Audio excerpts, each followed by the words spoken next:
Hello everybody, welcome to Dakman Productions and welcome to Conahee Rail. Back in my day, I watched a lot of the original Indiana Jones series, was a big fan of it. And, you know, Indiana Jones would go out and he was a professor in archaeology and he would find these treasures, but, you know, during the treasure hunts there would always be somebody else trying to get the treasure for themselves and to keep it for nobody else to see, where Indiana Jones wanted to, you know, put it on display for everybody to enjoy. So I'm in search of treasure myself. So what name could I come up for myself, you know, to relate myself to this movie, Indiana Jones? Alright, the state of Indiana. His last name's Jones. So I'm going to call my character South Jersey Shawn. And instead of wearing that cowboyish looking hat, the Australian outback hat, whatever you want to call that, he wore in his movies, which was kind of cool, I'm wearing a Conrail hat instead. So now we have the character for South Jersey Shawn set up. So what is South Jersey Shawn in search of? So South Jersey Shawn is in search of the Sapphire Crown Jewel. So what is the Sapphire Crown Jewel? Sounds so cool, doesn't it? Trust me, it wouldn't be something Indiana Jones would be looking for, but South Jersey Shawn certainly is. And I mentioned this a couple times, what I have been in search for, and I'm getting closer and closer to finding it, but still yet so far away, and I feel like I'm Indiana Jones, and I'm still in search of this Sapphire Crown Jewel. And I'm so close, but the search goes on. And, you know, just like the series went on, he was always looking for different things. But I'm getting closer. So what am I looking for? What am I babbling about? What is South Jersey Shawn looking for? What is this Sapphire Crown Jewel, you ask?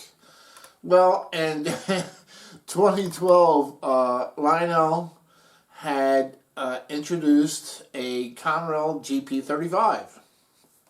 And there were two powered versions and a non-powered version. When these Conrail GP35s arrived, they arrived without the Conrail fonts on the sides of them. So Lionel goofed up pretty badly for getting the fonts.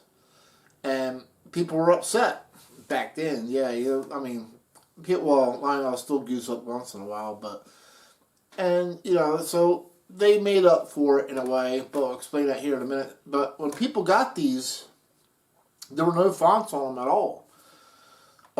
So Lionel gave you a couple choices. You could send them back to the dealer. They had replacement bodies. Or you could just send them back in and you got your money back. And so... I've been, just like Indiana Jones, I've been hot on the trail for these, I'm calling that Conrail GP35 without the Conrail font, the Sapphire Crown Jewel. So I've been in search of this Sapphire Crown Jewel, picking up pieces of information from whatever dealer that can remember them. And, you know, the trail was running cold there for a while because not too many dealers knew about that.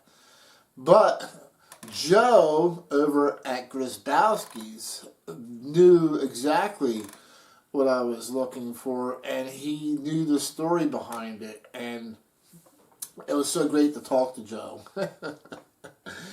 So I have seen you know, photos of them, and talking to Joe, he said, yeah, they made a mistake. So what happened is Lionel gave the buyers a choice. He said they could turn them in and they would do a body swap, or they could send the locomotive back altogether and get their money back.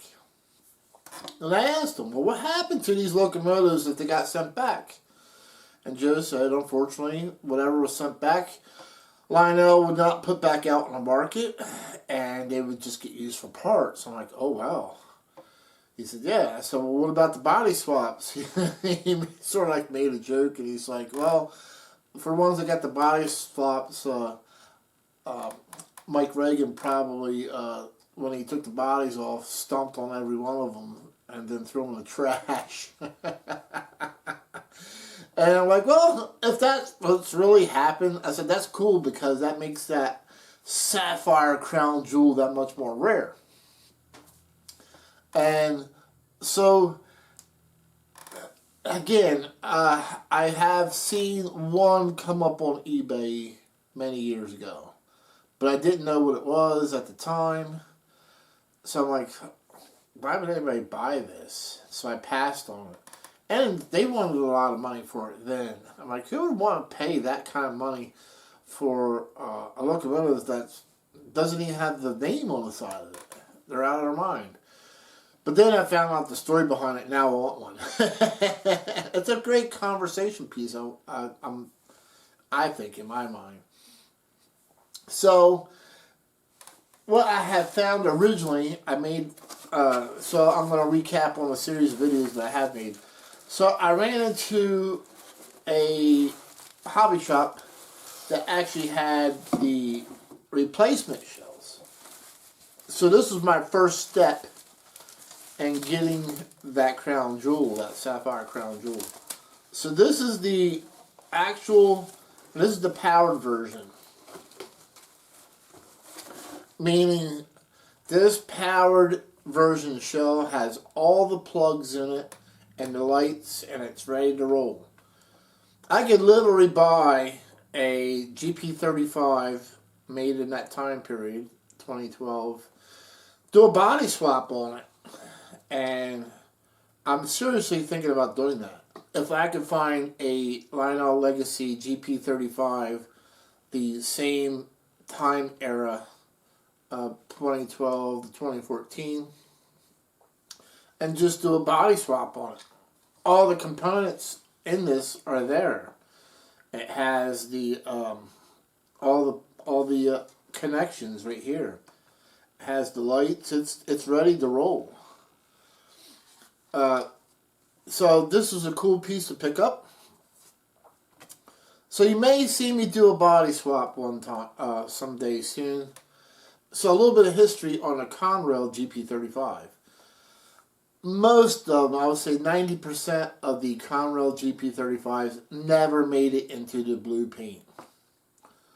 So, number 2297 was one of them. 2297 never made it into blue paint. It stayed black. It was a Penn Central, ex-Penn Central locomotive. And it was, the Penn Central was of course patched over to Conrail. And it was scrapped before it even made it into blue paint. So this is fantasy, even. This is supposed to be black with a CR patching. But I don't care. It's a great conversation piece. I love it. I think the colors are cool with the black hood. Yeah, I would love to get this, I'll do a body swap and put this on a chassis. I think it would be so cool to have. So that was my first find, my first attempt. So I found the replacement body. But I wanted the one that did not have the, so the both the Conrail and the can opener logo were missing on the sides. They weren't even on the mistake one. So if I was to find a mistake one, I would leave it that way and then put this on find any redding or whatever have you and just do a body swap. So I would have a corrected version and an original mistake because I don't want to mess with the originality of the mistake one. So I mentioned at the YouTube meet and greet in the spring of the TCA York show how that story and how I would love to find that locomotive. And I also mentioned it in another video. I really wanted to find this Sapphire Crown Jewel for my layout and for Conahay Rail. And so there was something that came up on eBay, and my phone blew up. I was getting messages.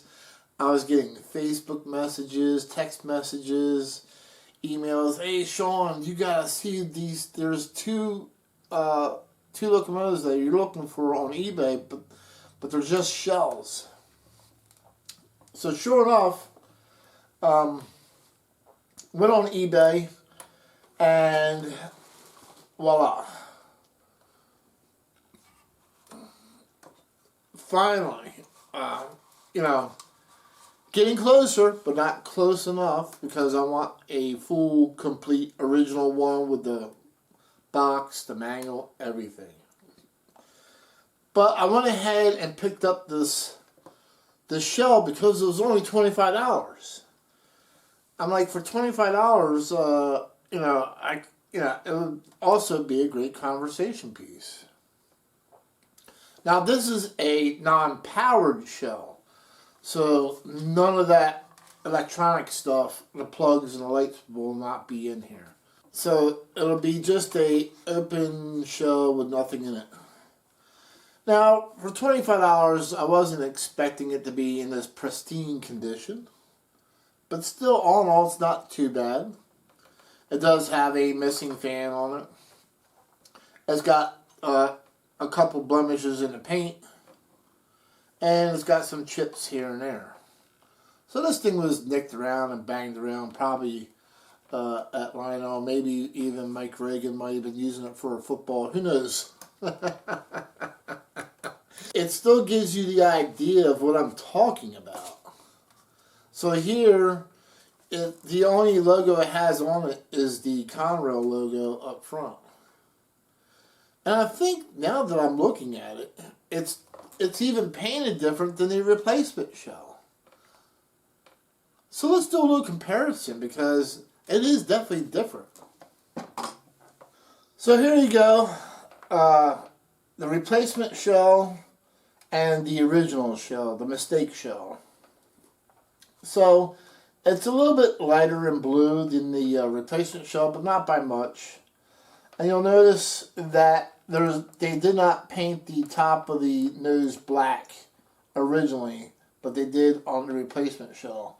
I like the way they did the replacement shell much, much better. But here you can definitely see what I'm talking about. The mistake without the Conrail name and the can opener logo, and the replacement shell for those who wanted to keep the Conrail GP35 but wanted the right version. But in the end, it still wasn't the right version because this road number got painted blue, so you still got a fantasy piece. I would have actually have kept this one instead. But at any rate, that's just my opinion. Now, just like any other Indiana Jones movie, there's always, the bad guys. And in this case, there's no different. So I will call him the bad guy, Earl of Scheib. So Earl of Scheib is also looking for the Sapphire Crown Jewel. Because the Earl of Scheib would love to find it and put it up on eBay for 5 times to 10 times more than it was ever originally sold for. But, to each their own. If somebody's willing to pay Earl of Scheib's prices on eBay, so be it. But I'm not one of those people that will. No matter how much I want something. I have a set budget, a set price. Would I pay a little bit more than originally sold for? Yeah, because of what it is. But I won't get I won't pay a ridiculous amount of price. Well, it's ridiculous to me anyway, in my opinion. But, so the race is on between me, South Jersey Shawn, and Earl of Scheib. Who's going to find it first? Earl of Scheib will just put it on eBay for a high price and then put it in a dark place where nobody will ever see it again until somebody buys it, which they probably will, or maybe they won't. Maybe it'll just sit there for years and nobody will they'll just forget about it. Where South Jersey Shawn will actually put it on display for everybody to see and enjoy. And that's the story of South Jersey Shawn in search of the Sapphire Crown Jewel. To be continued. So if you guys see this locomotive complete, powered, in a box, with the manual, please send me a message. Call me. Email me. Send me a text. I'm on Instagram. Send me a message there under Dakman Productions. YouTube. Facebook. Dakman's on Facebook. If you see this locomotive complete with a box and manual, or if you know someone who's got this in their collection, maybe we can make a deal. Talk a little bit of money. But I would love to have this, the complete version of the Sapphire Crown Jewel, I'm calling this, in my collection. So I hope you guys see what I'm talking about now. Great. I was actually thinking about putting this on a non-powered chassis. But again, remember what I said, I'm not willing to overpay for anything, or in my opinion, that's overpaying. Again, I'm not bashing anybody. If they want to sell something for a certain price, so be it. But I got a set budget and set prices that I will not go over. So, when it comes to non-powered Lionel engines, I will say the super base non-powered is worth the money. I didn't originally think so. I thought it was just an overpriced locomotive at first, until I bought the Brady's Trainz custom run set, which comes with a powered and a non-powered super base. When I seen the capabilities of the non-powered super base, I'm like, yeah, that's worth the money. However, that doesn't mean that the non-powered locomotives that do not have super base or nothing in them at all are worth $400 to $500. Sorry, they're just not to me. $200, $250 max is what I would be willing to spend. However, there are GP35s listed on the bay for $400 to $500 non-powered. Not paying it, sorry. So, it will sit like that for now until I find one that's more reasonable, which I will. I'll find one. Either somebody seeing this video will send me a message, hey, I have a GP35 non-powered and I'll sell it to you for your price. And then we'll make the deal. And I'll do the body swap. So, I'm a little bit more outspoken in this video. Yes, I am. But that's the new South Jersey Shawn in search of the Crown Jewel. I'm hoping to find it. I'm hoping you guys will help me find this. This is the number 1 item on my list that I really want. I really want for my collection. It would be the icing on the cake. It really would. So, thank you again for watching Dakman Productions. I'm going to catch you guys trackside. And remember, South Jersey Shawn in search of the Sapphire Crown Jewel. Coming to Hollywood near you. See you guys later. Bye.